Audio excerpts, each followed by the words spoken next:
Facebook বন্ধুরা দেখেন আমাদের নারায়ণগঞ্জ ২৫০০-এর মধ্যে তাঁতের কি সুন্দর বেনারসি শাড়িগুলো তৈরি করা হয়। সম্পূর্ণ হাতের মাধ্যমে এই শাড়িগুলো তৈরি করা হয়, হাতের মেশিনের মাধ্যমে, এবং শাড়িগুলো খুবই সুন্দর দেখার মতন।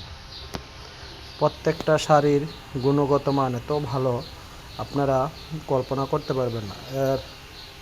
আমি প্রত্যেকটা শাড়ি আপনাদেরকে দেখাচ্ছি। এক একটা শাড়ি দেখলে আপনাদের চোখ জুড়িয়ে যাবে। এত সুন্দর শাড়ি। যদি কারো প্রয়োজন হয় আমার সাথে যোগাযোগ করবেন, আমি আপনাদেরকে দিব। আমি দেখেন সম্পূর্ণ কারখানায় চলে আসছি। আজকে শনিবার, সাপ্তাহিক ছুটির দিন, কারখানা বন্ধ, বুঝতে পারছেন? এই জন্য আজকে শনিবার, সাপ্তাহিক ছুটির দিন, কারখানা বন্ধ আছে। এই দেখেন আমার এই দিকেও কারখানা, এই দিকেও বন্ধ আছে, দুই দিকেই। যদি আপনাদের প্রয়োজন হয় তাহলে জানাবেন।